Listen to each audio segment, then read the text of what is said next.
कल अपन ने बात करी थी डाइस की, तो डाइस के बारे में हम देखा था अपन ने कि डाइस पर दो टाइप के क्वेश्चन बन रहे थे।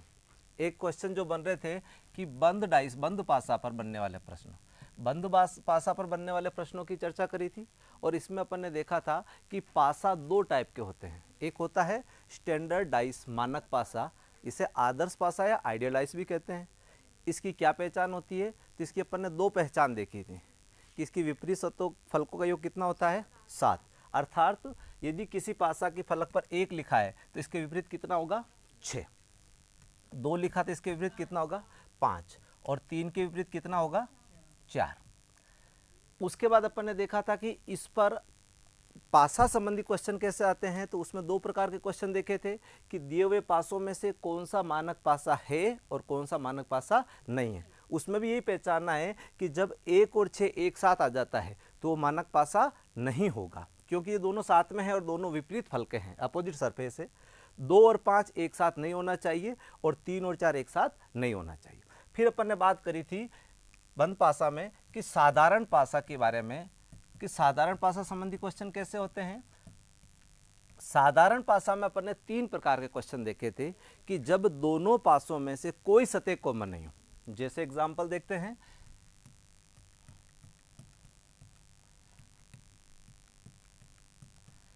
यहां पर मैंने ए, बी और सी लिखा, यहां डी, ई और एफ लिखा। इन दोनों पासों में कोई सरफेस का नंबर, लेटर, सिंबल सेम नहीं होता है, तो इसमें क्या करेंगे? अपर सरफेस ए का अपोजिट कितना होगा? डी, बी का अपोजिट कितना होगा? ई, और सी का क्या होगा? एफ। कभी कभी यहां पर प्रश्न आ जाता है मानक पासा का, और मानक पासा शब्द लिखा नहीं होता है, तब अपने को क्वेश्चन कैसे हल करना है? यदि यहां पर क्वेश्चन में मानक पासा की बात करें और यहाँ पर डाइस बना दिया और डाइस में 2, 3 और यहाँ पर 5, 2, 3 और 6 लिखा है, और प्रश्न पूछ ले कि 2 के अपोजिट सरफेस पे क्या होगा, तो अपना उत्तर कितना होगा?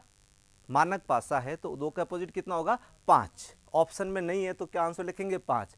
यदि दोनों ऑप्शन हो, जैसे यहाँ पर दूसरा पासा, इस पासा में यहाँ पर 1, 4 और 3 लिखा है, 1, 4 और 5 लिखा है, तो यहाँ पर 2 के अपोजिट, यदि मानक पासा तो अपोजिट कितना होगा? 5। ऑप्शन में 5 नहीं है तो कितना होगा?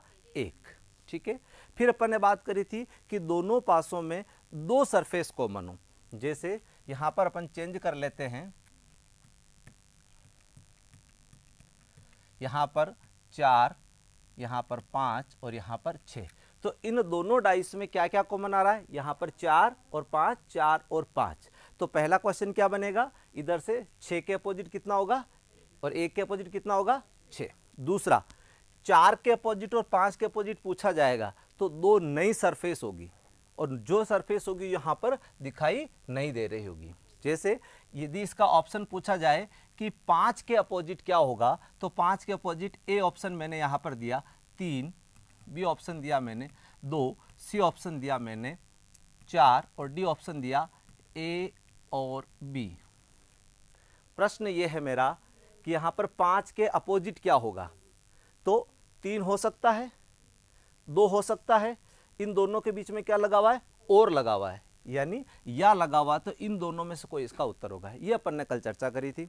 और इसके बाद तीसरा अपन ने देखा था कि जब दोनों पासों में से एक सतह समान हो, दोनों पासों में से कोई एक सरफेस कॉमन हो।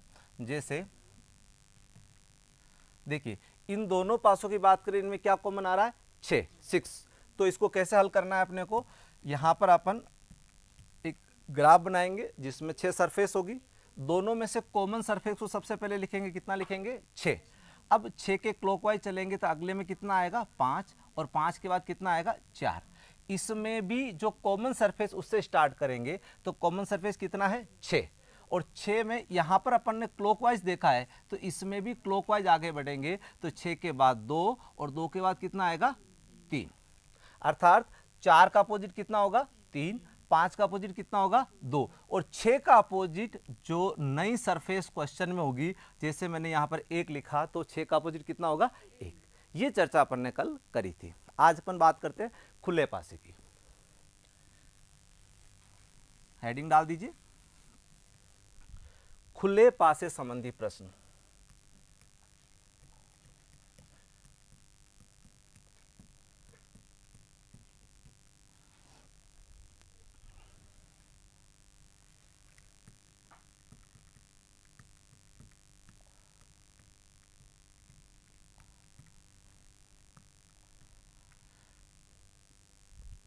खुले पा से संबंधित प्रश्न। खुले पा से संबंधित प्रश्न की बात करी थी, दो प्रकार के प्रश्नों की चर्चा करी थी। एक, जब क्वेश्चन में पासा खुला हुआ दे रखा है, जैसे एग्जांपल लेते हैं,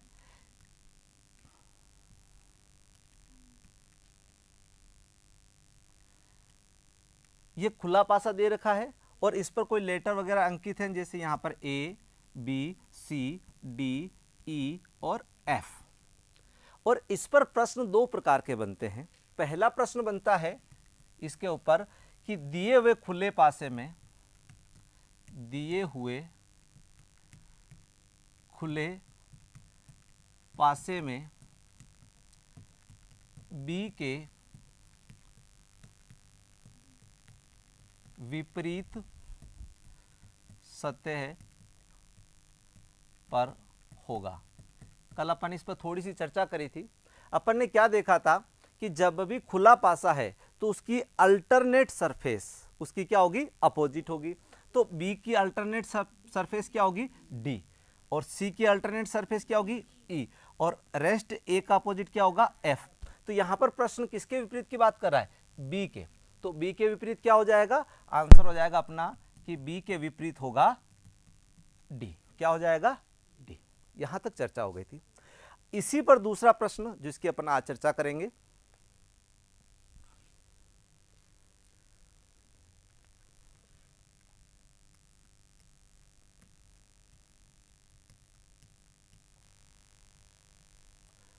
चलिए इसमें प्रश्न ये पूछ रहा है कि दिया हुआ पासा, इसको बंद पासे में बदलते हैं तो कौन सा पासा नहीं बनेगा। इसका मतलब तीन पासे सही होंगे, एक क्या होगा, गलत होगा। चलिए, तो बी के अपोजिट क्या होगा, डी, सी के अपोजिट क्या होगा, ई, और ए के अपोजिट क्या होगा, एफ। यानी ए के अपोजिट एफ होगा, बी के अपोजिट डी होगा और सी के अपोजिट ई होगा। ये दोनों जब साथ में आ जाएंगे तो वो पासा नहीं बन सकता, और ये साथ में नहीं आएंगे तो पासा बन सकता है। क्या ये पासा बन सकता है, पहला देखिए, ए के अपोजिट क्या है, एफ, एफ कहीं नहीं है। बी के अपोजिट क्या है, डी, डी कहीं नहीं है। और सी के अपोजिट क्या है, यहां पर ई है और ई नहीं है, तो ये बन सकता है। इसी प्रकार डी के अपोजिट देखते हैं तो डी के अपोजिट बी आता है, बी नहीं है। ई के अपोजिट सी नहीं है और एफ के अपोजिट ए नहीं, तो यह भी बन सकता है। इसकी बात करें तो सी के अपोजिट क्या आता है, ई, यहां पर कहीं नहीं है। डी के अपोजिट बी कहीं नहीं है और एफ के अपोजिट ए नहीं, तो ये भी बन सकता है। इसको देखते हैं तो सी के अपोजिट क्या है, यहां पर ई, और सी और ई एक साथ दिखाई दे रहा, तो ये नहीं बन सकता। यहां तक तो थे सिंपल क्वेश्चनों की बात। अब देखते हैं इससे आगे कि और इसमें कैसे कैसे क्वेश्चन आते हैं। नोट डाउन कर लो। अब एक क्वेश्चन आपको दे रहा हूं, उसका आंसर आपको बताना है, ठीक है, बनाइए।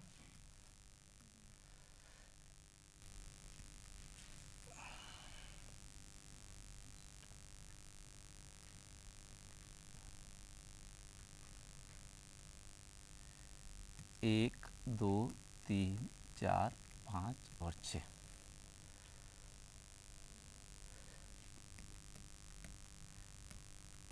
चलिए पहले क्वेश्चन को अपन यही समझते हैं।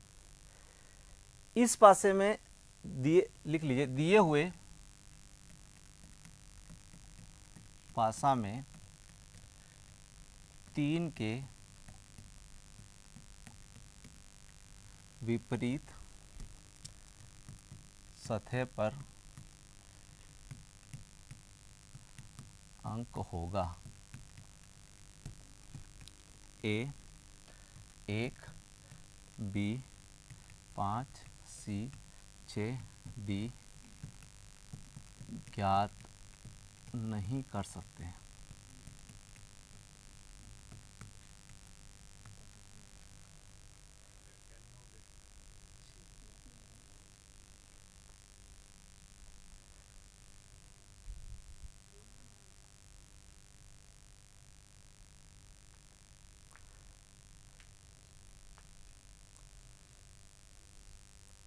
क्या होगा, बड़ा सिंपल है सर, यदि आप 2 पूछते तो 2 का अपोजिट तो क्या हो गया 4, लेकिन अब थोड़ा सा कंफ्यूज हो गए। कल एक चर्चा करी थी अपन, एक प्रैक्टिकल एग्जांपल देखा था कि जब किसी सरफेस के कोई भी सरफेस टच हो रही हो, चाहे उसका कोना या उसकी साइड, तो वो उसके अपोजिट नहीं होगी, ठीक है। और दूसरी चीज की अल्टरनेट सरफेस अपोजिट होती है। तो ये तो श्योर हो गया कि 2 के अपोजिट कितना हो गया 4, ठीक है। और यहां पर 6 सरफेस दे रखा है, इसका मतलब कोई न कोई किसी न किसी के अपोजिट भी है। पूरा एक क्यूब है, पूरा एक डाइस है और उसकी 6 ही सरफेस को बना रखा है। अब बताइए कि 3 के अपोजिट 5 हो सकता है क्या? नहीं हो सकता। 3 के अपोजिट 1 हो सकता है क्या? तो क्या हो सकता है 6 हो सकता है।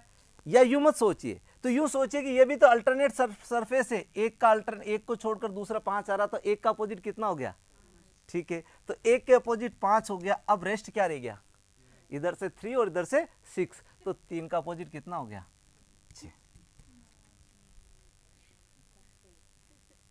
आ गया, चलिए नोट डाउन कीजिए। उत्तर कितना हो गया अपना, 3 के अपोजिट कितना हो गया,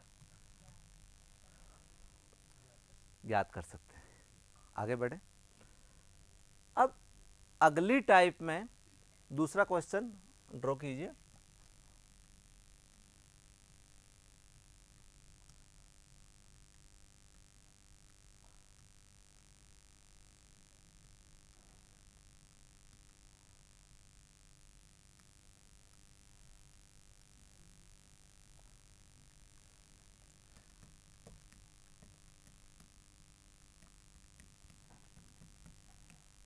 दिए हुए पासे को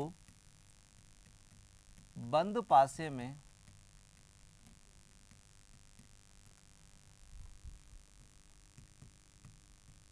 बदलने पर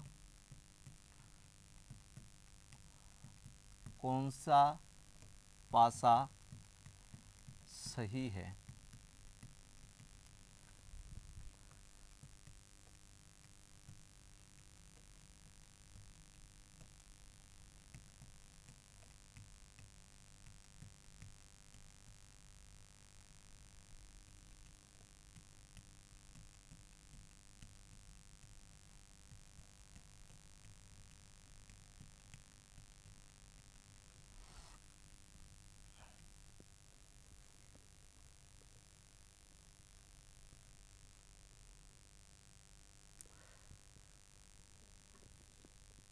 चलिए समझते हैं।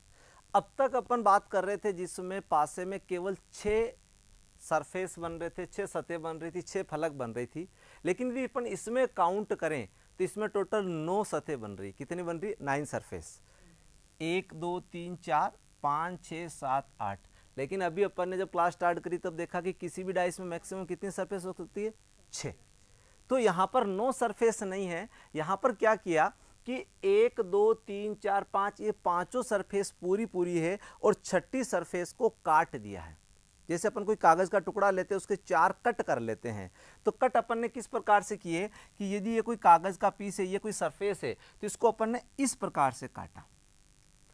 देखिए काटने की 2 स्टाइल होगी, कुछ प्रश्नों में आगे अपन देखेंगे। तो किसी सरफेस को अपन इस प्रकार से भी काटेंगे। तो ये कैसे डिसाइड हुआ कि इसको अपन ने क्रॉस में इस कॉर्नर की तरफ से काटा?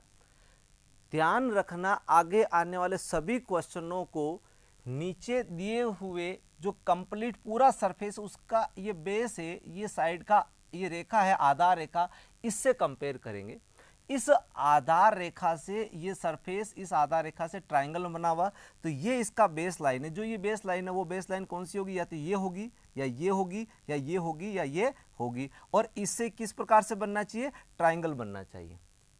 तो यहां पर बनने वाली स्थिति में इस प्रकार से ये ट्राइंगल बनेंगे और यहां पर ये डॉटेड बन के ये बन जाएगा, ठीक है। अब प्रश्न को इसको समझते हैं। तो इसमें क्या होगा कि ये जो सरफेस है, ऐसे क्वेश्चनों में अपोजिट सरफेस अपोजिट होगी, तो इसके अपोजिट ये होगा, यानी ये ब्लैंक है, ब्लैंक के अपोजिट क्या होगा? ब्लैंक। इस ब्लैंक के अपोजिट क्या होगा? ये ब्लैंक। और बीच में जो साइड कौन सी बीच का सरफेस जिसमें क्या बना हुआ है? प्लस बना हुआ है, इसके अपोजिट क्या हो जाएंगे?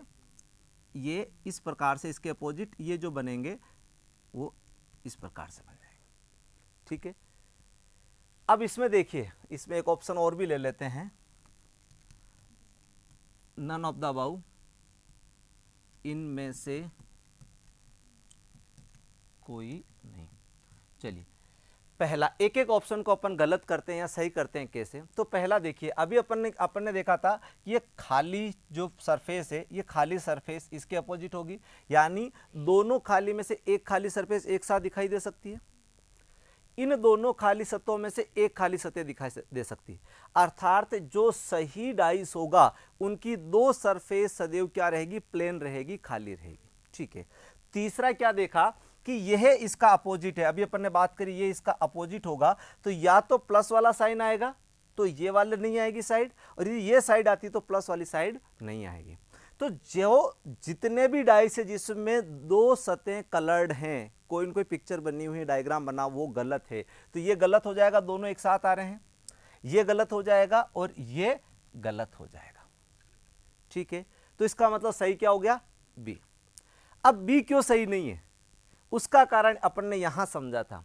यदि यहां पर इस क्वेश्चन में थोड़ा सा मैं यदि चेंज कर लेता हूं और इस क्वेश्चन को इस प्रकार से बना देता हूं,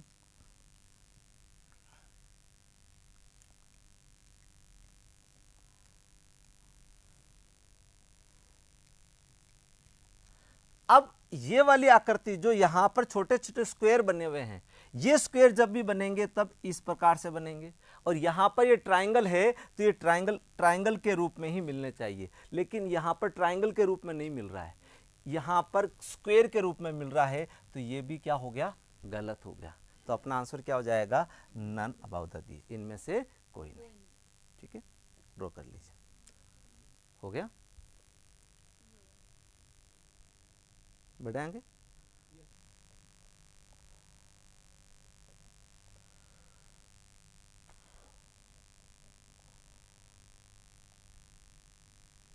चलिए अब इनमें से अपने को चेक करना है कि कितने सही है कितने गलत हैं, देखते हैं। पहले पासे की तरफ आते हैं। केवल सिंपल सी पहचान, सिंपल सी अपने को इनको पहचानने का तरीका जो ध्यान रखना है, इस बेस लाइन को ध्यान रखना है, जिस बेस लाइन पर ये डायग्राम बना हुआ है, जो शेडो बनी हुई है, इससे कंपेयर करना है। यहाँ पर ये जो डार्कन किया वो इसके बेस लाइन से अटैच है, और जो बेस लाइन है वो पार्ट डार्कन है, दूसरा पार्ट क्या है, बिना डार्कन प्लेन है। समझ में आ रहा है, जबकि इसकी बेस लाइन वाला पार्ट क्या है, प्लेन है, और इधर डार्कन वाला पार्ट है। चेक करते हैं, तो यहाँ पर ये सर्कल बना रखा है, इस सर्कल की ये बेस लाइन है, इस बेस लाइन को इस बेस लाइन से अपन जोड़ते हैं, तो बेस लाइन वाला पार्ट क्या होना चाहिए, प्लेन होना चाहिए, खाली होना चाहिए, और उसके अपोजिट इस साइड में क्या होना चाहिए, डार्कन होना चाहिए। तो ये क्या हो गया, सही है या गलत है, गलत है। ठीक है, दूसरा इसको देखते हैं, तो यहां पर इस सर्कल को, जो डार्क सर्कल है, इसको अपन इससे कंपेयर करते हैं, तो इसकी इस बेस लाइन को इस बेस लाइन से कंपेयर करते हैं, तो ये वाला पार्ट डार्कन होना चाहिए, डार्कन है। ठीक है, दूसरा इसका अपोजिट क्या है, प्लेन। तो जब डार्कन सर्कल आ गया तो प्लेन सरफेस इसमें नहीं होनी चाहिए। प्लस का अपोजिट क्या है, सर्कल है, तो प्लस या सर्कल में से एक होना चाहिए, और इन दोनों में से एक सरफेस होनी चाहिए। इसका मतलब ये अपना क्या हो गया, सही हो गया। और यदि इसको देखें तो इसमें देखिए कि यहां पर यहां सर्कल है और यहां प्लेन है, और ये दोनों एक साथ आ रहे हैं, तो ये क्या हो गया, रॉन्ग हो गया। तो इसमें कितने सही है, एक सही है, केवल दूसरा सही है। एक आध क्वेश्चन इसके और देखते हैं, फिर अपन नई टाइप पे आते हैं। उतार लीजिए, इसको उतार लिया। एक लास्ट बता देता हूं, इस पर दो और देख लेते हैं लास्ट क्या।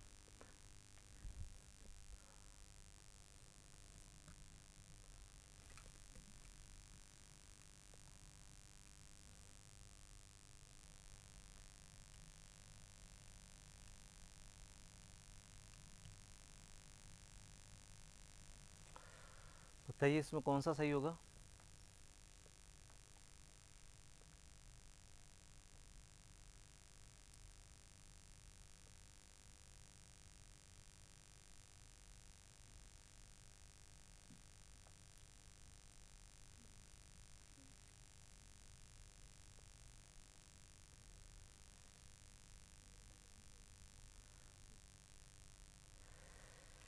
समझिए, दो चीज़ें ध्यान रखनी है अपने को।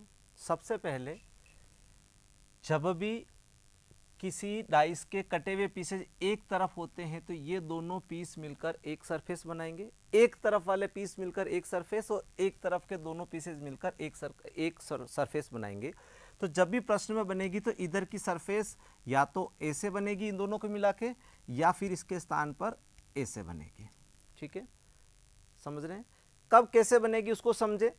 इस सरफेस के पास में देखिए ये सरफेस है और इस सरफेस के पास में दूसरी सरफेस जब है और यहां पर सर्कल है, इस सर्कल के एड जॉइनिंग ये जो साइड है, ये भुजा यहां पर है और इससे यहां पर जो माइनस का साइन है ऐसे बना हुआ, तो ये ऐसे बनेगा।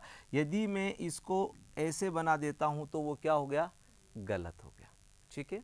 दूसरा, जब ये इस प्रकार का साइन बनेगा, यहां पर ये खड़े, इन दोनों को अपन खड़े करेंगे तो यहां पर इस सरफेस पर क्या होना चाहिए? जीरो होना चाहिए। देखिए यदि अपन इसको यूं घुमा देते हैं तो ये जो माइनस है यहां पर कैसा हो जाएगा? सीधा हो जाएगा और यहां पर एंगल दूसरा आएगा। समझ रहे हैं? अब क्वेश्चन की तरफ अपन बढ़ते हैं। तो यहां पर देखिए प्लस के अपोजिट क्या होना चाहिए? प्लस, सर्कल के अपोजिट सर्कल, और ये दोनों सरफेस अपने आप अपोजिट होंगे।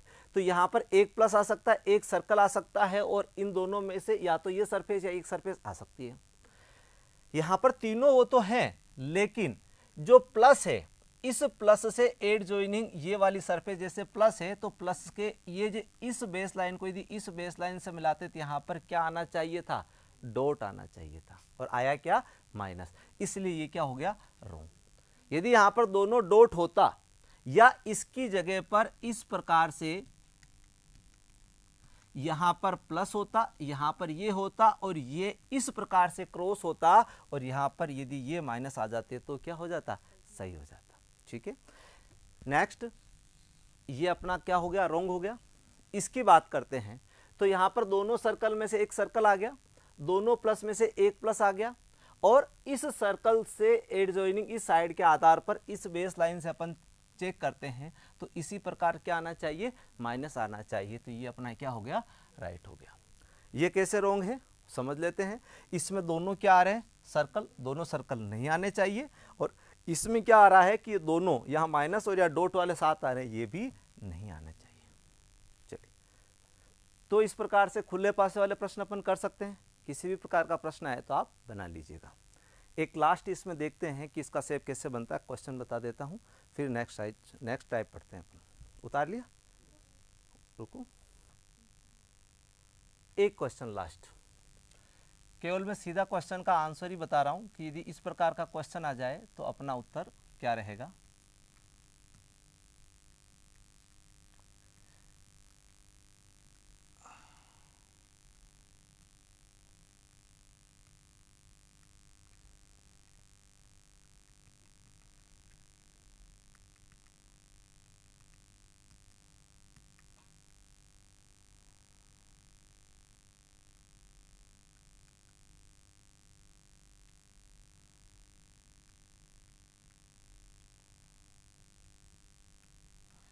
केवल इतना सा ध्यान रखना है कि जब भी इस प्रकार से चार स्क्वायर में कोई सरफेस कटी हुई है तो जब ये सरफेस एक सरफेस बनेगी तो ये सरफेस इस प्रकार से बनेगी। ये पहले अपन ने चर्चा करी थी। दूसरा, यहाँ पर दूसरी इसकी जो विशेषता होगी वो चारों सरफेस अल्टरनेट आएगी। कैसे? यहाँ से स्टार्ट करते हैं, यहाँ पर यदि मैं ट्राइंगल बनाता हूँ तो ट्राइंगल के जस्ट अपोजिट क्या आना चाहिए?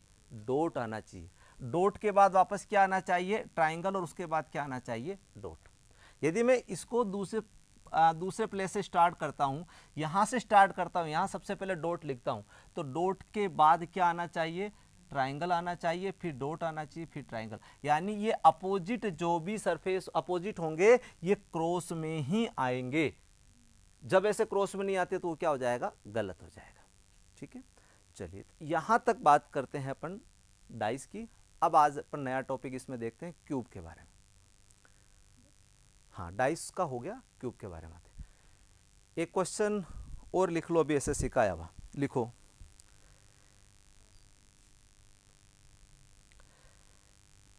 बोल के लिखवा देता हूँ, लिखो। एक पासे के 6 फलक हैं, एक पासे के 6 फलक हैं, ए बी सी डी ई और एफ। एक पासे के 6 फलक हैं, ए बी सी डी ई और एफ। यदि ए बी के नज़दीक है, ए बी के नज़दीक है, बी डी के नज़दीक है, बी डी के नज़दीक है, किंतु सी के नहीं, किंतु सी के नहीं। ई डी और एफ के D for dog, D E और एफ के नज़दीक है, सॉरी, ई डी और एफ के नज़दीक है, ई डी और एफ के नज़दीक है। तो बताइए ए के सामने कौन सा फलक होगा? ऑप्शन है C D E F, C D E F. मैं क्वेश्चन लिख रहा हूं, आप लोग कीजिएगा।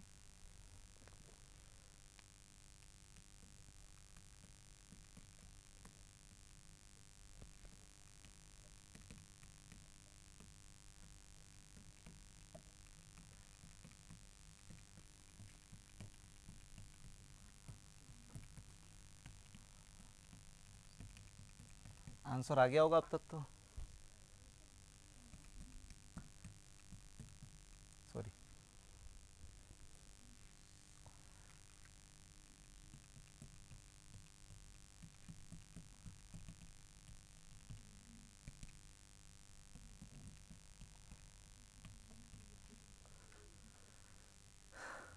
हाँ, डी एफ और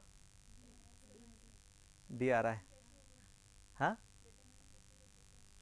डिटरमाइन कैसे कर सकते हैं? चलिए करते हैं, समझते हैं। ये एक तरह से प्लजेस वाली बात हो गई कि लैंग्वेज में दे दिया, ठीक है ना। पहले आंसर बता दूं, आंसर ई है इसका, ठीक है, ई। अब कैसे है समझते हैं, बड़ा सिंपल है।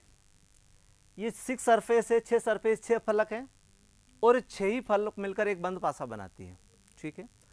इसमें आपको वही लॉजिक लगाना जो मैंने सबसे पहले खुले पासे की पहचान में बताया था कि जब भी कोई पासे की कोई सरफेस उसके नज़दीक है तो वो इसके विपरीत नहीं होगी, नहीं होगी, ठीक है।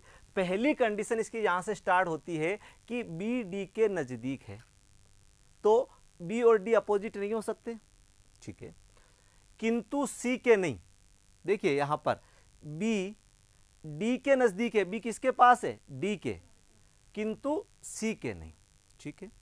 दूसरा, ई डी और एफ के नज़दीक है, ई डी और एफ दोनों के क्या है? नज़दीक है।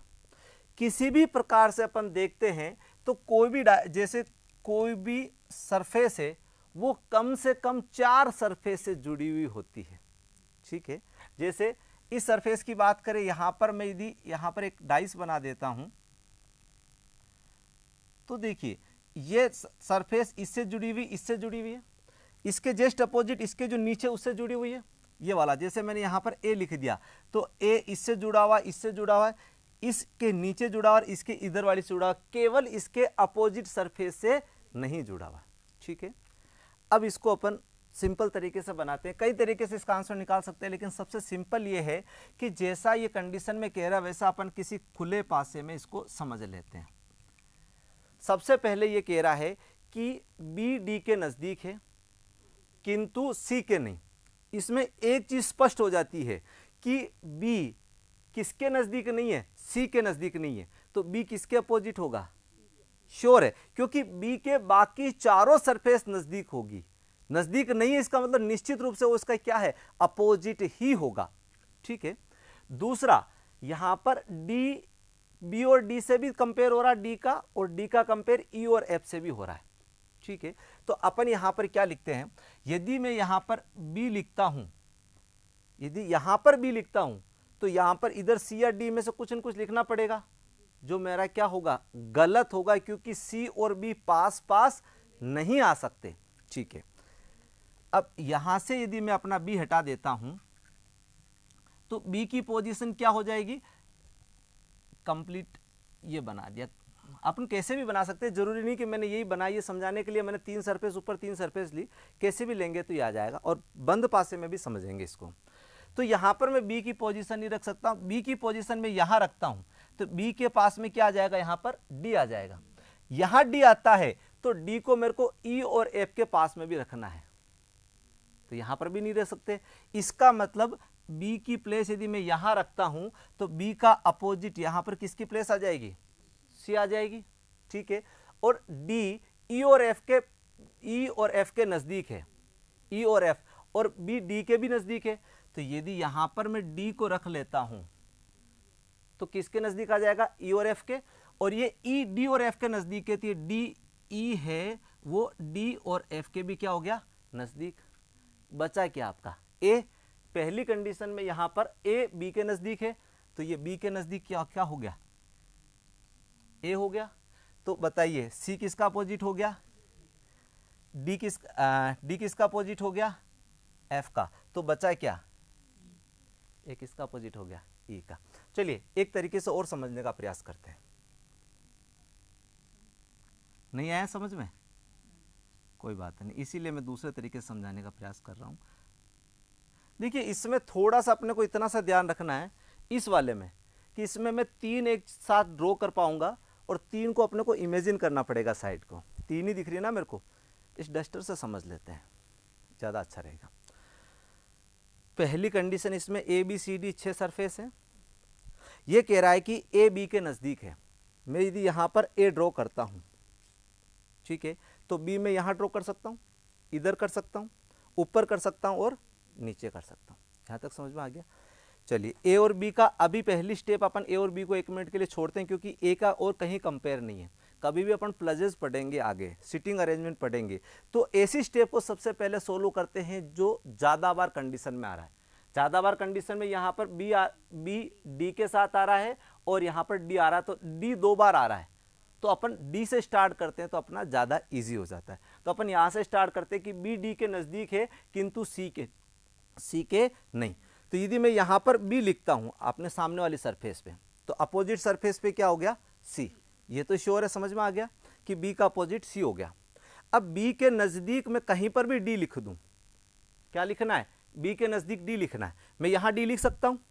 चलिए यहाँ यदि मैं डी लिखता हूँ, तो ये वाली कंडीशन क्या कह रही है कि ई डी और एफ के नज़दीक है, तो ई होगा वो इस डी के नज़दीक होगा, तो यहाँ पर ई लिख दिया।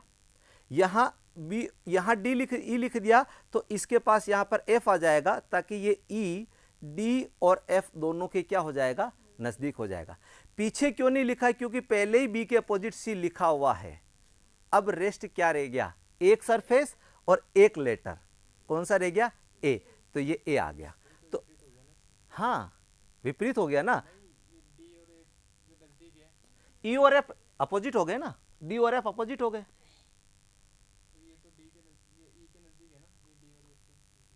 क्या नजदीक है, ई डी और एफ के नजदीक है ना, तो ये ई है, वो डी और एफ के क्या है, नजदीक है। यही तो अपने को करना है, लिखा हुआ है ना ये ई डी और एफ के नजदीक, इसीलिए इसने पहले ई शब्द लिखा। ये चाहता था, ये भी लिख सकता था कि डी और एफ के मध्य ई है, तो वो इजी हो जाता।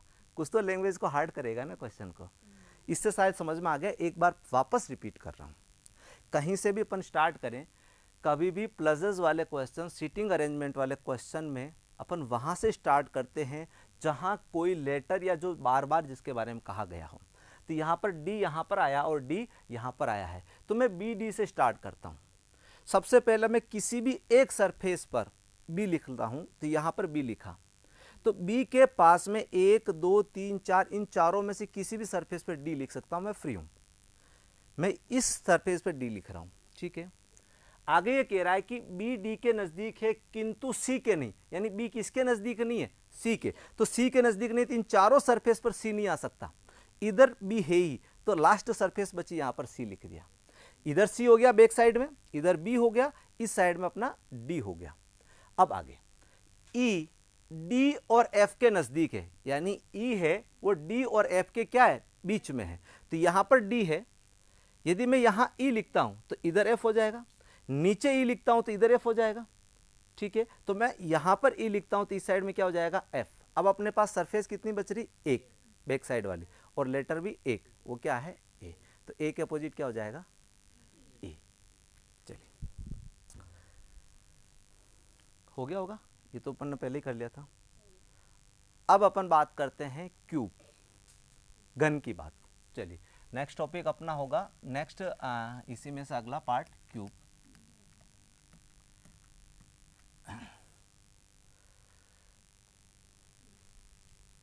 यहां पर जो प्रश्न आएंगे वो क्यूब कटिंग के आएंगे। किसी बड़े घन को छोटे घन में काटने पर क्या क्वेश्चन बनते हैं, उस टाइप के क्वेश्चन प्रश्न पूछता है, क्यूब कटिंग टाइप के क्वेश्चन। क्यूब कटिंग से पहले अपन एक बार क्यूब को देखते हैं।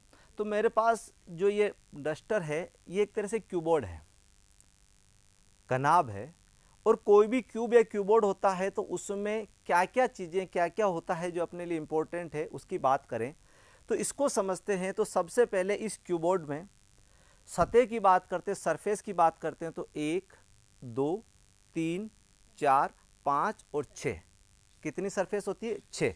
इसी प्रकार कोई क्यूब है, उसमें भी कितनी सतह होती है, 6। तो पहला पॉइंट इसमें हो जाता है कि किसी भी घन में फलक, सतह, पृष्ठ या सरफेस कितने होते हैं, 6। दूसरा, किसी भी क्यूब में कॉर्नर की बात करें, कॉर्नर का मतलब जहां तीनों भुजाएं आकर मिलती हो, जैसे ये वाला इसका कॉर्नर है, इधर से ये सरफेस, इधर से ये सरफेस, नीचे से सरफेस, तो ये नीचे कॉर्नर बन गया। ये सरफेस मिलेगा तो ये कॉर्नर बन जाएगा। जैसे यहां पर ये एक क्यूब, मैंने क्यूब बनाया, तो ये एक इसका क्या है, कॉर्नर। कुल मिलाकर इस क्यूब की बात करें तो 1 2 3 और ये 4 कॉर्नर इस पृष्ठ पर, 1 2 3 4, और 4 ही इसके क्या होते हैं, अपोजिट, 1 2 3 और 4। यानी किसी भी क्यूब में, चाहे उसकी साइज कितनी बड़ी या छोटी हो, या कोई भी क्यूबोर्ड होगा, तो उसमें कॉर्नर सदैव कितने होंगे, 8, न 8 से कम होंगे और न 8 से ज्यादा होंगे।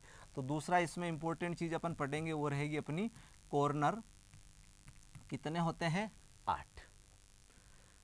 तीसरा, इसकी भुजा की बात करें, साइड की बात करें, एज की बात करें, तो देखिए ये जो सामने आपको पृष्ठ दिख रहा है, कोई भी पृष्ठ 4 भुजाओं से मिलकर बना होता है, जैसे 1 2 3 4। इसकी बात करें तो इसमें भुजा 1 2 3 और 4, कितनी भुजा है, 4। चेस्ट इसके अपोजिट भी कितनी होगी, 4। इसके अपोजिट यानी 1 2 3 और 4, 8 हो गई। अब साइड वाली भुजा 1 2 3 और 4, यानी कुल मिलाकर किसी भी क्यूब या क्यूबोर्ड में कितनी साइड होती, कितनी भुजा होती है, 12 भुजा होती। कितनी भुजा होती है, 12 भुजा जो होगी वो कितनी होगी, 12। ये तीनों चीजें अपने लिए इंपॉर्टेंट है, नोट डाउन हो गया। अब इस पर क्वेश्चन करते हैं। अगला क्वेश्चन लिखिए पहले, फिर अपन इसको समझते हैं। किसी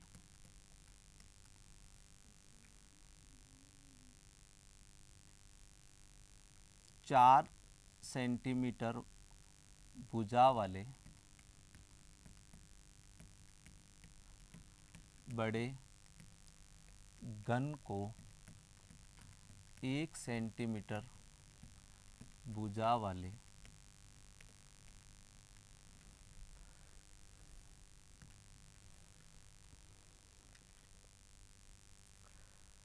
पहले इसके बारे में थोड़ी सी मौखिक बात कर लेते हैं। प्रश्न आएगा उसमें किसी बड़े क्यूब की साइज दे रखी होगी, भुजा दे रखी होगी, और छोटे क्यूब की भुजा दे रखी होगी, और उसको कहेगा कि इसको यदि काटें अपन तो कुल छोटे गनों की संख्या कितनी होगी। पहला क्वेश्चन क्या होगा कि नंबर ऑफ स्मॉलर क्यूब, छोटे गनों की संख्या कितनी होगी। 3 तरफ से रंगे छोटे गनों की भुजा। यहां पर मैं रंग की बात कर रहा हूं, तो रंग से क्या मतलब है, जैसे मेरे हाथ में ये कीबोर्ड है, ये चारों तरफ से, सब तरफ से देखते थे ब्लैक है, काला है, तो ये पूरा किस कलर से पेंटेड है, ब्लैक कलर से, ठीक है। और इन प्रश्नों में काटने पर अंदर का भाग रंगहीन, विदाउट कलर कहा जाता है। काटेंगे तो अंदर का जो कटिंग के बाद जो अंदर नई सरफेस जनरेट होगी वो कौन सी होगी, रंगहीन, बिना कलर की होगी, ठीक है। अब यहां पर प्रश्न ये उठता है कि इस क्यूब को अधिकतम और न्यूनतम कितने रंगों से रंग सकते हैं।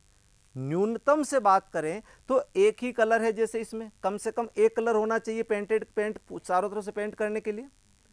या ये हो सकता है कि मैं एक सरफेस को रेड कलर से पेंट कर दूं, बाकी पूरा का पूरा ग्रीन कलर से।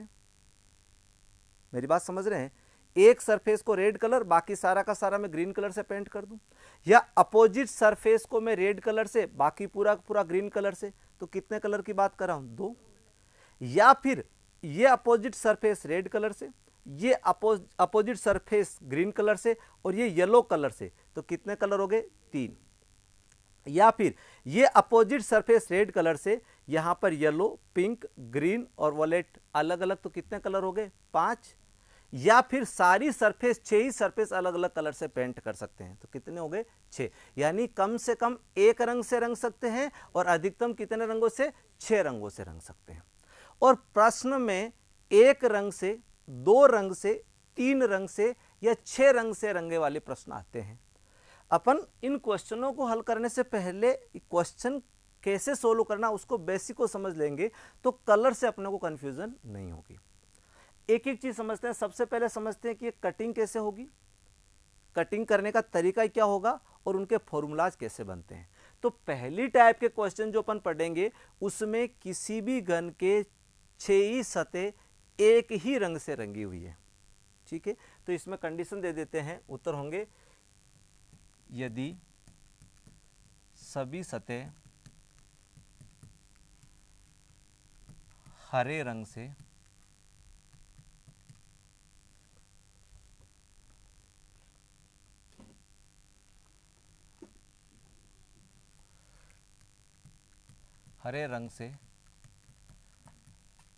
रंगी हो।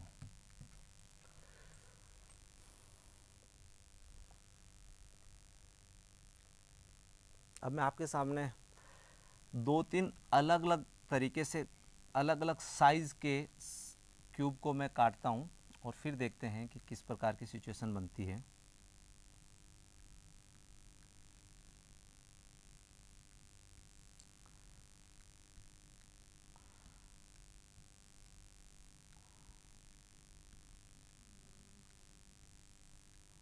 समझ लीजिए, नहीं बन रहा तो कोई आवश्यक नहीं है बनाना।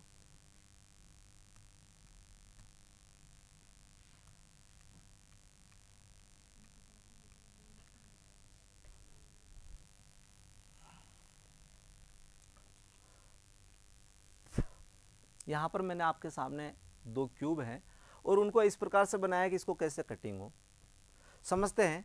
मान लिया इस क्यूब की, जो बड़ा क्यूब है उसकी ये सरफेस है यहाँ से यहाँ तक, ये 3 सेंटीमीटर है। और क्यूब की क्या पहचान होती है, क्यूब की सभी सतह क्या होती है, सभी भुजाएं क्या होती है, बराबर होती है, ठीक है। तो ये 3 सेंटीमीटर, ये भी 3 सेंटीमीटर, ये भी 3 सेंटीमीटर, ये भी 3 सेंटीमीटर होगी, ठीक है। इसको अपन ने 1 सेंटीमीटर के छोटे क्यूब में काटा, तो ये पीस 1 सेंटीमीटर का होगा, ये भी 1 सेंटीमीटर का होगा और ये भी क्या होगा, 1 सेंटीमीटर का, ठीक है। तो बड़े गन को छोटे गन में काटा और बड़े गन की भुजा कितने सेंटीमीटर है, 3 सेंटीमीटर।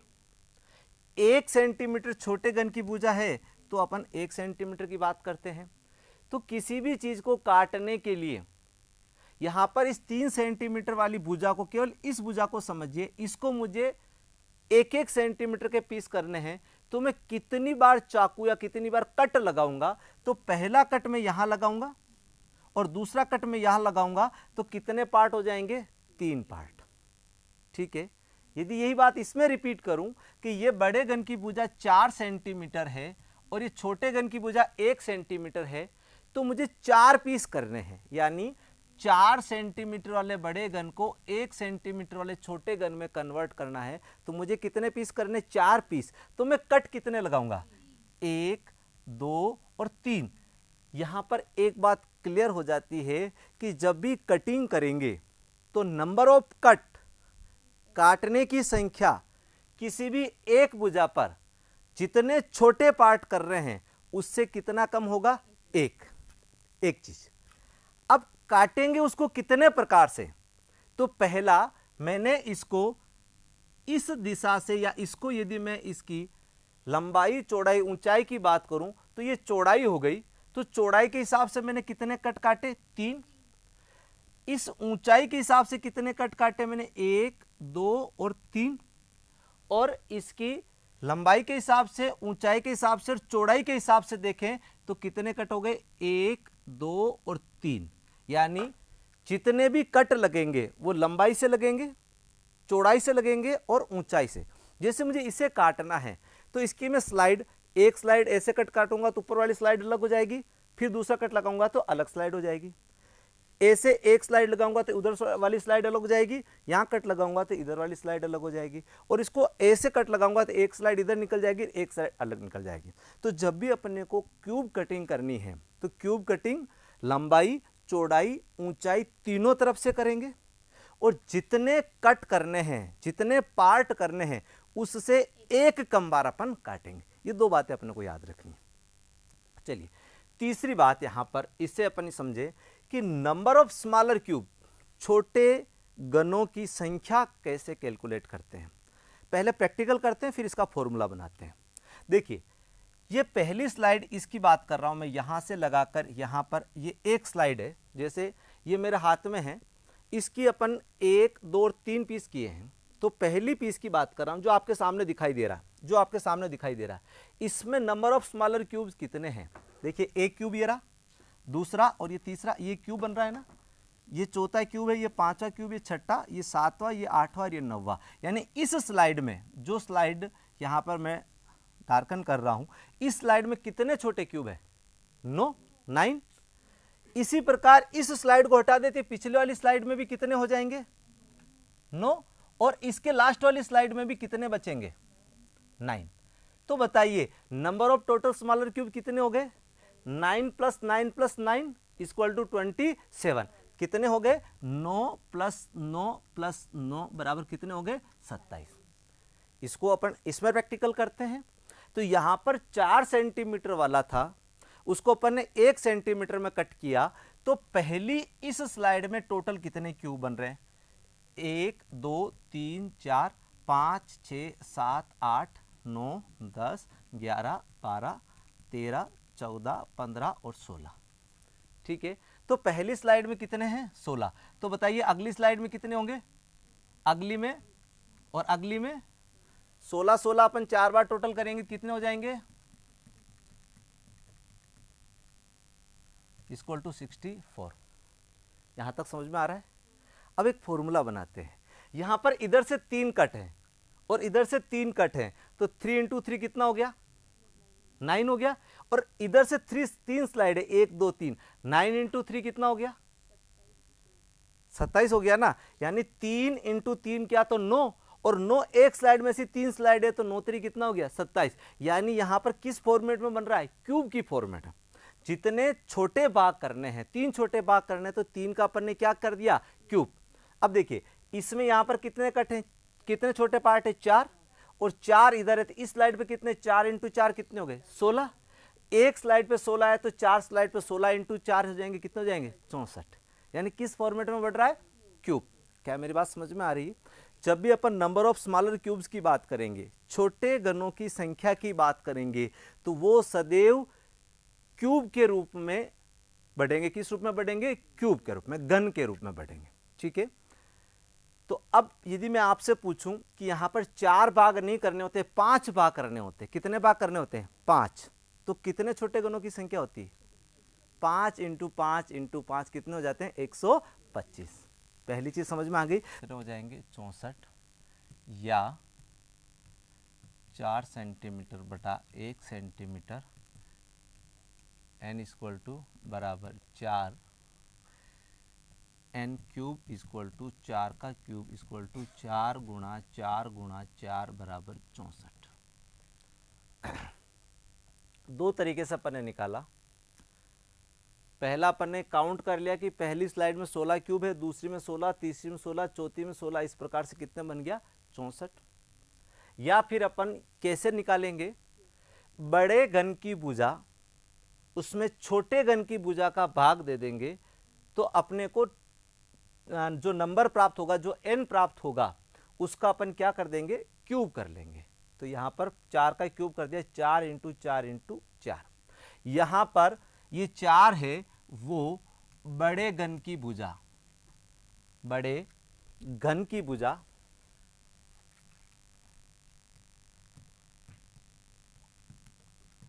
और यहां पर 1 सेंटीमीटर है वो छोटे घन की भुजा।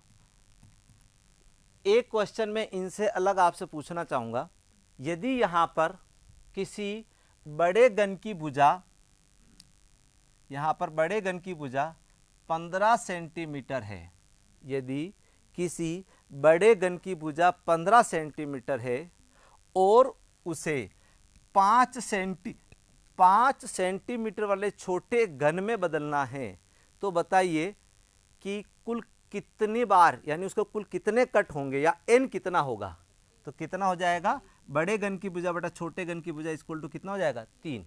अर्थात यहां पर ये अपना कोई क्यूब है, इस क्यूब की ये भुजा यहां से यहां तक ये कितने सेंटीमीटर है? 15 सेंटीमीटर।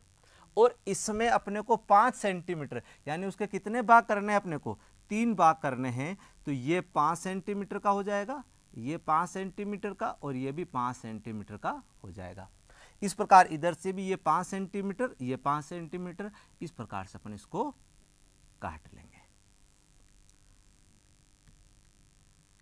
क्या छोटे घनों वाली ये क्वेश्चन समझ में आ गया? कभी कभी क्वेश्चन में बड़े घन की भुजा और छोटे घन की भुजा नहीं दी होती है।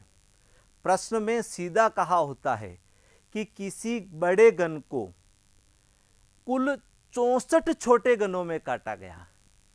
प्रश्न समझिए, किसी बड़े घन को कुल 64 छोटे घनों में काटा गया। उसमें बड़े घन की भुजा छोटे घन की भुजा नहीं दी गई है, लेकिन छोटे घनों की संख्या दी गई है कि कुल 64 छोटे घनों में काटा गया, कुल 64 छोटे घनों में काटा गया,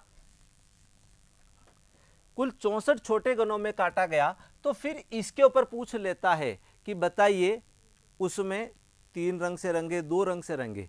तो यहां पर अपने को एक चीज क्लियर होनी चाहिए कि कुल छोटे घन जो होंगे वो सदैव किसी न किसी संख्या का क्यूब होगा। क्या होगा?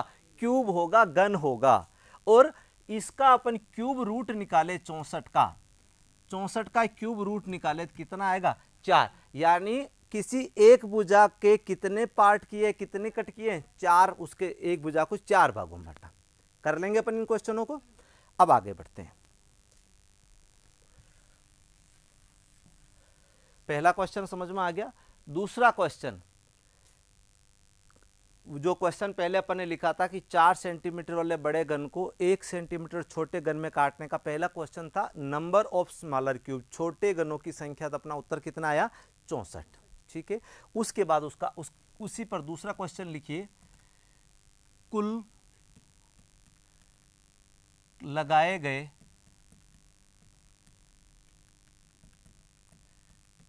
कट की संख्या।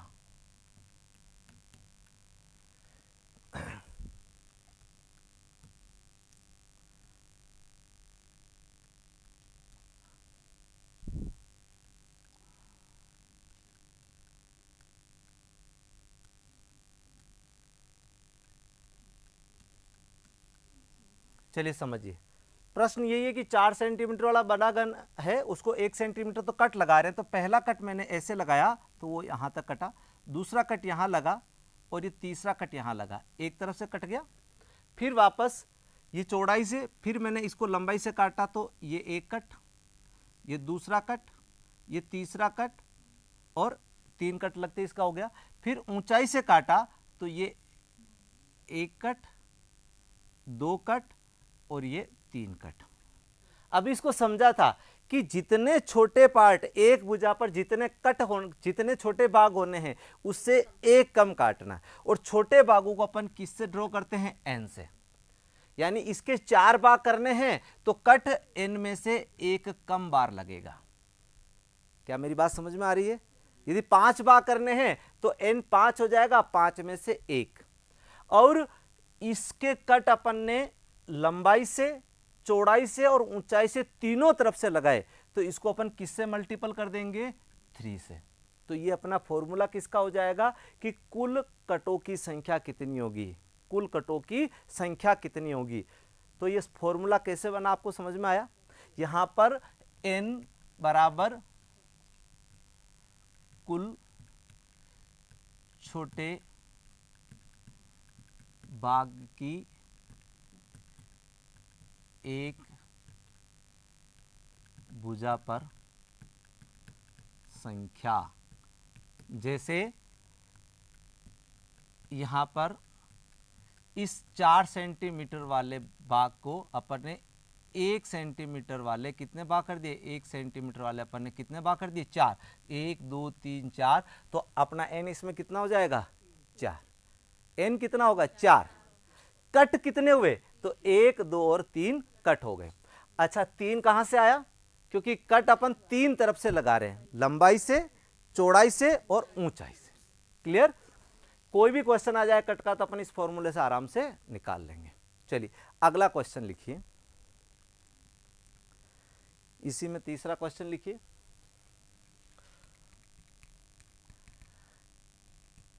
तीन ओर से रंगे छोटे गनों की संख्या। 3 ओर या 3 तरफ से या 3 साइड से रंगे छोटे गनों की संख्या।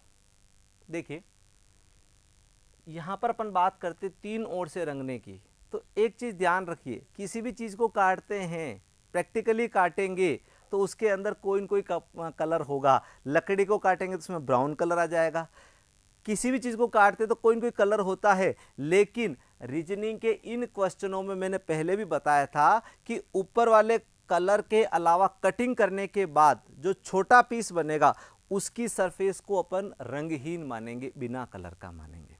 ठीक है, कोई भी छोटा क्यूब होगा, कटिंग के बाद जो छोटा क्यूब बनेगा उसकी अधिकतम 3 सतहों पर ही रंग होगा।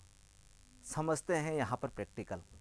इस स्लाइड को समझिए, इस स्लाइड को काटेंगे तो इस स्लाइड में 1 2 3 4 ऐसे कितने 16 इसकर छोटे क्यूब मिलेंगे। ठीक है, इस क्यूब की बात करें, देखिए ये क्यूब जो बन रहा है ना, ये क्यूब या इस क्यूब की बात करें तो इस क्यूब में इस साइड पर कलर होगा, ये ब्लैक कलर होगा, इस साइड में ये ब्लैक कलर होगा और इस साइड में ये ब्लैक कलर होगा।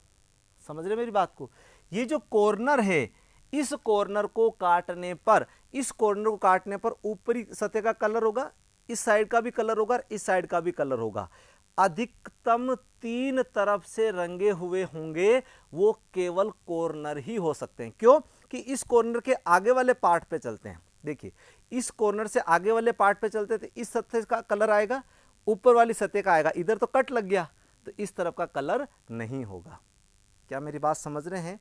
या याद कर लीजिए कि छोटे गनों में 3 ओर से रंगने की स्थिति में सदैव 3 ओर से केवल कॉर्नर रंगे हुए होते हैं। क्या रंगे हुए होते हैं? कॉर्नर। और कॉर्नर की संख्या सदैव निश्चित होती है। कितनी होती है? 8। कभी भी किसी भी प्रश्न में यदि यह पूछ लिया जाए कि 3 ओर से रंगे छोटे गनों की संख्या कितनी होगी, तो वो निश्चित है सदैव कितनी होगी, 8। लेकिन यहाँ ध्यान रखना, यहाँ पर मैंने किसी कलर को डिफाइन नहीं किया और पहला प्रश्न केवल एक, चारों तरफ से एक रंग से पेंटेड की बात कर रहे हैं। तो मेरा प्रश्न है, अगला क्वेश्चन है कि 3 ओर से रंगे छोटे गणों की संख्या कितना हो जाएगा, उत्तर 8 होगा और 8 क्या होते हैं, कॉर्नर। क्या इससे कम हो सकता है उत्तर, क्या इससे ज्यादा हो सकता है, नहीं। कभी भी 3 ओर से रंगे गणों की संख्या निश्चित होती है, कितनी होती है, 8 होती है, और ये 8 क्या है, अपने कॉर्नर है। समझ में आ रहा है यहां तक, चलिए नोट कीजिए। चलिए नेक्स्ट, अब बात करते हैं अगले क्वेश्चन की। अपन ने अब तक 3 प्रश्न समझे हैं। पहला प्रश्न समझा है कि कुल छोटे गणों की संख्या, दूसरा कुल लगने वाले कटों की संख्या, तीसरा 3 रंग से रंगे छोटे गणों की संख्या। चौथा क्वेश्चन लिखिए, 2 तरफ से रंग,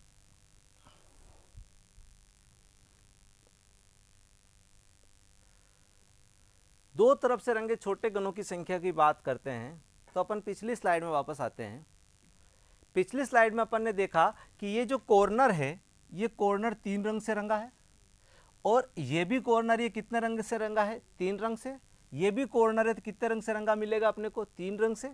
ये भी कॉर्नर 3 रंग से। इस प्रकार ये कॉर्नर ऐसे, और एक कॉर्नर पीछे दिखाई नहीं दे रहा है। ये जो 7 सर्कल और पीछे वाला 8 कॉर्नर कितने रंग से रंगे हुए, 3 रंग से। अब आगे समझिए, 2 रंग से रंगने के लिए आवश्यक है कि कोई 2 सरफेस मिलेगी, तभी वहां पर 2 रंग से रंगा जाएगा। यानी ये देखिए, इधर से ये वाला भाग और इधर से ये वाला भाग दोनों जब एक साथ होंगे तो ये 2 रंग से रंगे हो जाएंगे। लेकिन ये 2 रंग से रंगा हुआ नहीं है। क्यों नहीं होगा, क्योंकि ये सरफेस के ऊपर ही दिखाई दे रहा है। बाकी सारी की सारी सरफेस कट के दूसरे रंग की हो जाएगी या रंगहीन हो जाएगी। क्या यहां समझ में आ रही है?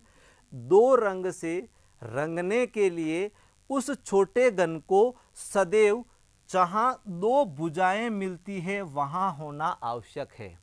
जैसे इसकी पिछली स्लाइड में अपन आते हैं तो यहां पर देखिए, ये कॉर्नर है, ये कॉर्नर सदैव 3 रंग से रंगे हुए होते हैं। कितने रंग से रंगे होते हैं, 3 रंग से। और इधर से ये वाली सरफेस और इधर से ये वाली सरफेस जहां मिल रही है वहां पर केवल यहां मिल रही है, तो यहां पर ये कितने रंग से रंगा हुआ होगा, 2 रंग से। ये सरफेस और ये सरफेस यहां पर मिल रही थी, कितने रंग से रंगा हुआ होगा, 2 रंग से। क्या मेरी बात समझ में आ रही है? यहां पर ये सरफेस और ये सरफेस मिल रही थी, ये कितने रंग से रंगा होगा, 2 रंग से। ठीक है, तो पहली चीज, जब भी प्रश्न आता है कि कोई 2 रंग से रंगे गणों की संख्या, तो इसके लिए आवश्यक है कि 2 सरफेसों को जहां मिलाया जाता है वहीं पर 2 रंग से रंगने की परिस्थिति बनती है। ठीक है, दूसरी चीज, यहां पर 2 रंगों की बात करें तो यहां पर किसी भी 2 सतहों को मिलने पर, 2 सरफेस को मिलने पर कुल जितने छोटे गण बनते हैं उनमें से सदैव 2 गण ऐसे होते हैं जो 3 कलर वाले होते हैं। देखिए, इन दोनों को मिलाया तो यहां पर 1, 2 और 3 गण बन रहे हैं। कितने गण बन रहे हैं, 3। इन तीनों में से ये दोनों क्या है, कॉर्नर है, और कॉर्नर सदैव कितने रंग से रंगे हुए, कॉर्नर 3 रंग से रंगे हुए। और इस सतह पर कुल कितने कॉर्नर है, 2। भाई एक कॉर्नर ये रहा और एक कॉर्नर ये रहा। अगली में जैसे इसके 4 पार्ट कर रहे हैं, 1, 2, तब भी कॉर्नर कितने हैं? क्या मेरी बात समझ में आ रही है? ये सरफेस और ये सरफेस मिल रही थी, यहां कॉर्नर है। यानी कोई भी 2 सरफेस मिलेगी तो दोनों कॉर्नर तो होंगे ही। और कॉर्नर की विशेषता क्या है, कितने रंग से रंगे होते हैं, 3। यानी जब 2 सतह मिलती है, कुल छोटे गण बनते हैं, उनमें से 2 को तो क्या कर लो, माइनस कर लो। क्यों माइनस कर लो, वो दोनों क्या हैं, 3 रंग से रंगे हुए कॉर्नर हैं। ठीक है, तो अब देखते हैं कि जब ये दोनों सतह मिलती है तो इन दोनों सतह पर 1, 2, 3, 4 कुल गण बन रहे हैं। 4 में से 2 गण क्या कर दिए, माइनस कर दिए। ठीक है, तो यहां पर फॉर्मूला में बना रहा हूं इसका कि 2 तरफ से रंगे गणों की संख्या, तो 2 सरफेस मिलने पर जितने गण बनते हैं उसमें से 2 को क्या कर लिया, माइनस। ये 2 क्या है, दोनों कॉर्नर। और मैंने दूसरी बात क्या कही कि ये दो रंग से रंगने की स्थिति तभी हो सकती है जब आपस में भुजा मिल रही हो। भुजा मिल रही हो तो किसी भी गण में कुल कितनी भुजा हो सकती है? 12, 12। कितनी भुजा हो सकती है? 12। यानी इस भुजा पर दो रंग वाले गण बनेंगे, इस भुजा पर बनेंगे, इस भुजा पर बनेंगे, इस भुजा पर बनेंगे, यानी जितनी भी भुजा है उन सब पर दो रंग वाले गण बनेंगे। आ रही बात समझ में? तो मेरा फॉर्मूला हो जाता है कि 12 इंटू n-2। ठीक है, अब इसको प्रैक्टिकल समझते हैं पहले। अब देखिए यहां पर, देखिए इस क्वेश्चन को समझते हैं तो यहां पर ये दो रंग से रंगने वाले गण हैं, या इससे पिछले वाले क्वेश्चन में ज्यादा इजी समझ में आ जाएगा। ये देखिए इसमें कुल गण कितने हैं? 27। कुल कितने गण हैं? 27। 27 में से 1 2 3 4 ऐसे 8 क्या हो गए? कॉर्नर हो गए। तो अपन यहां पर -8 करते हैं तो 8 हो गए कॉर्नर। अब बात करते हैं कि इस भुजा पर कुल गण 1 2 और 3 बन रहे हैं। कितने बन रहे हैं? 3, जिसमें से दोनों कॉर्नर को माइनस कर दिया तो इस भुजा पर कितने गण बनेंगे? 1, इस भुजा पर 1, इस भुजा पर 1 और इस भुजा पर 1। इस भुजा पर 1 1 1 1, इस पर हर भुजा पर कितना कितना बन रहा है? 1। और कुल भुजाएं कितनी है? 12। तो 12 को उससे अपन क्या कर देंगे? मल्टीपल कर देंगे। तो अपना फॉर्मूला हो गया कि 12 इंटू n-2। 12 अपने 4 सेंटीमीटर वाले जिस प्रश्न को हल करें उसमें n कितना है अपना? 4, माइनस कितना हो जाएगा? 2। 12 गुणा 4 - 2, 2 बराबर कितने हो जाएंगे? 24। तो दो तरफ से रंगे छोटे गणों की संख्या कितनी हो जाएगी? 24। क्या समझ में आ गया? चलिए, थक गए क्या?